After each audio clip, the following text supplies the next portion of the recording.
Welcome to Genesee and Wyoming's Valdosta Railway, a 14-mile-long short line that serves the Packaging Corporation of America at Clyattville, Georgia.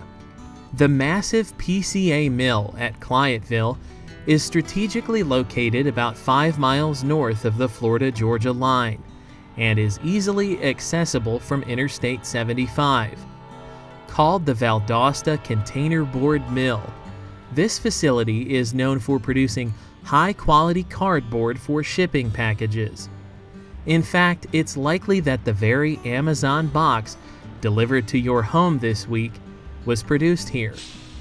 The Valdosta mill has one linerboard machine and produces 100% virgin high-quality linerboard. Valdosta can produce a wide range of paper basis weights, including many high-performance, wet-strength, and other specialty grades. Valdosta also produces a number of grades that are excellent for special printing and coating applications.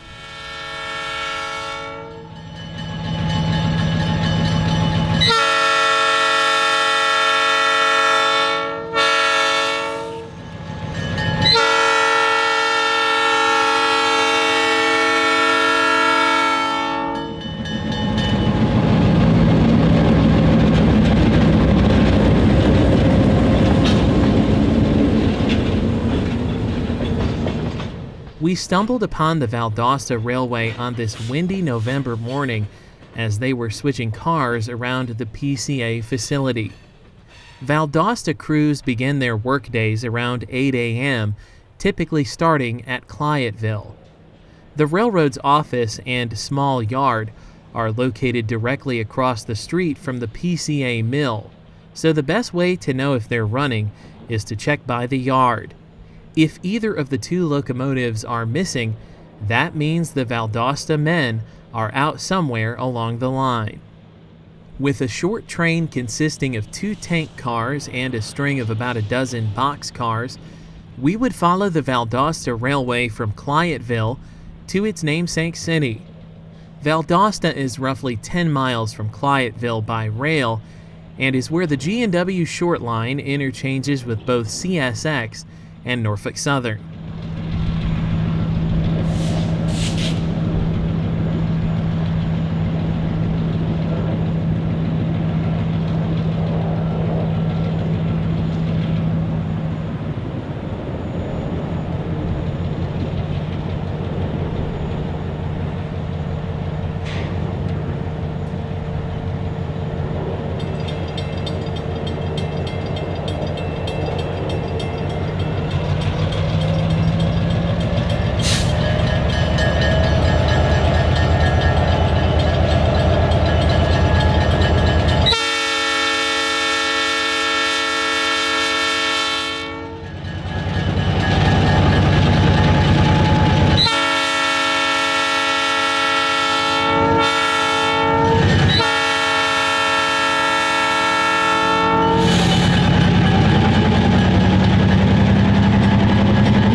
Just south of Valdosta, near the airport, we caught up with the short train as it continued north.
In Valdosta, the crew will work several other customers before returning to Clyattville in the afternoon.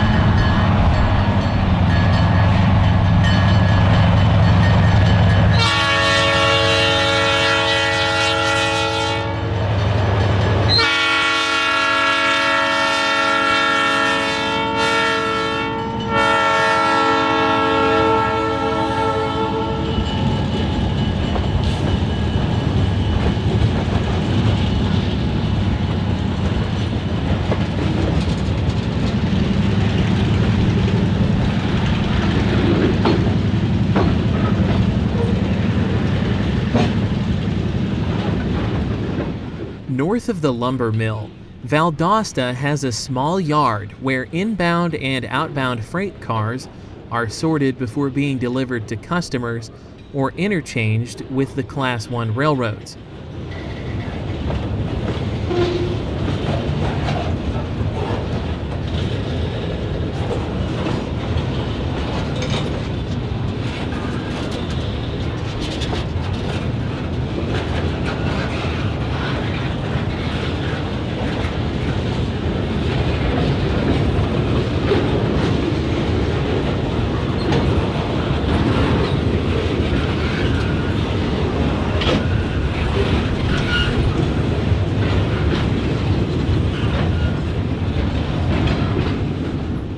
Since the crew was going to be switching for a while, we decided to visit the CSX Thomasville subdivision to see some mainline action. On the west side of town, CSX local train A783 was working the small yard along West Savannah Avenue.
formerly Baltimore and Ohio GP40-2, number 4446, the 6460 was built in June of 1981 by the Electromotive Division of General Motors. At nearly 40 years old, this veteran EMD is no stranger to working in local freight service. The 3,000 horsepower unit certainly sounded good as it switched out cars in the yard.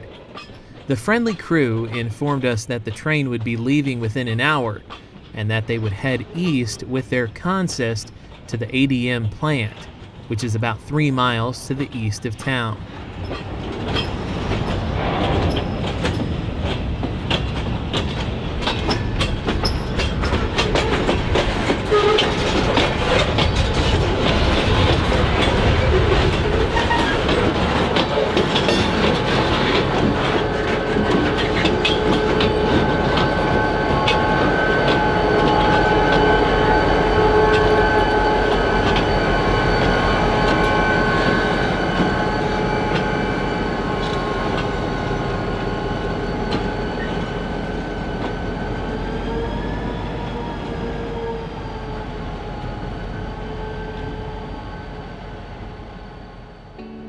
While the CSX crew continued to work the yard west of town, we ventured back to Southland Forest Products to check on the status of the Valdosta crew.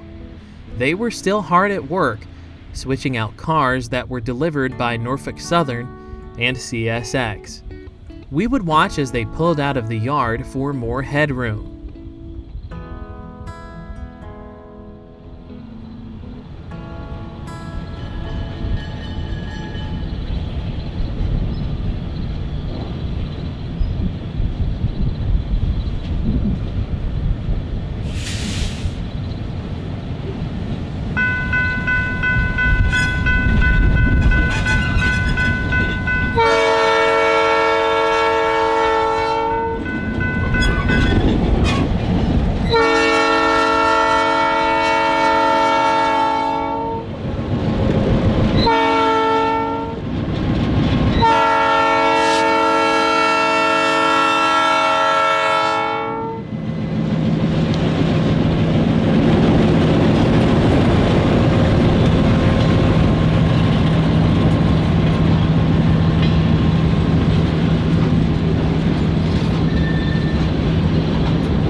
Southland Forest Products, while a customer of Valdosta, loads and switches its own freight cars using a small trackmobile at the plant.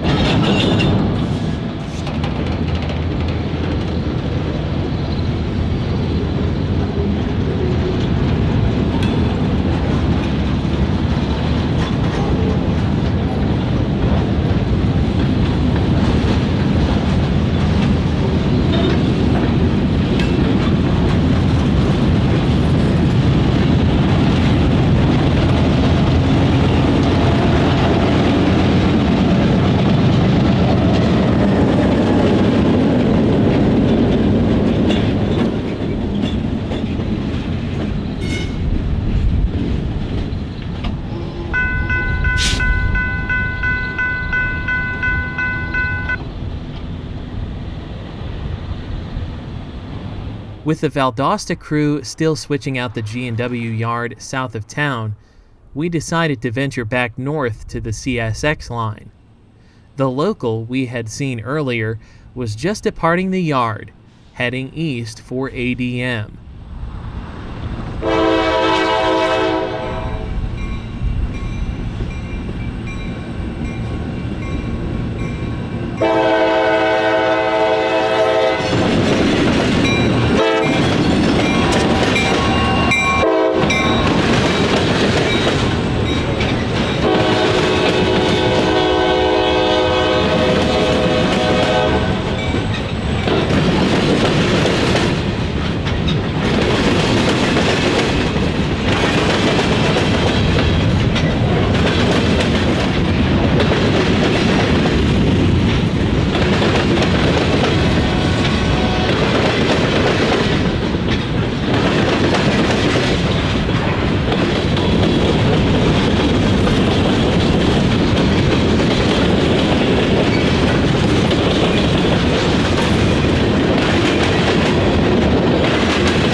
Around 2 p.m., the Valdosta crew had finished switching the yard and began to head south. However, they would stop about a mile down the road to switch out an industrial park. Unable to record them from public property, we opted to wait for the crew to finish serving their customers. After an hour or so of waiting, the train left Valdosta for Clyattville.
Chattahoochee Industrial Railroad number 1554, an EMD SW1500, was originally built new for the Apalachicola Northern as number 719 in September of 1970. The locomotive has practically spent its entire life in the Southeast and continues to serve the G&W over 50 years after being built new by EMD.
At Clyattville, the train would pass the railroad's yard office and maintenance building in order to clear the switch for the PCA mill.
Once clear of the switch, the engineer slowly shoved the cars down the mill's lead track.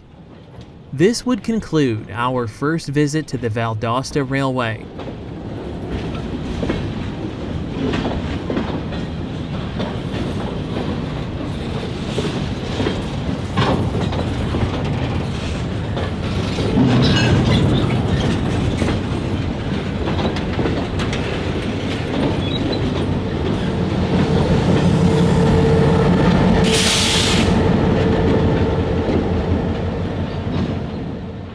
We'd like to thank our local railfan guides, Samuel Latham and Alan Williams Jr., for helping us with this video.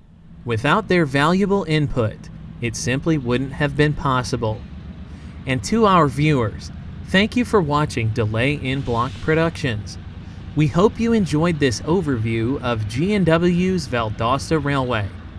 Until next time, happy railroading from all of us at Delay in Block Productions.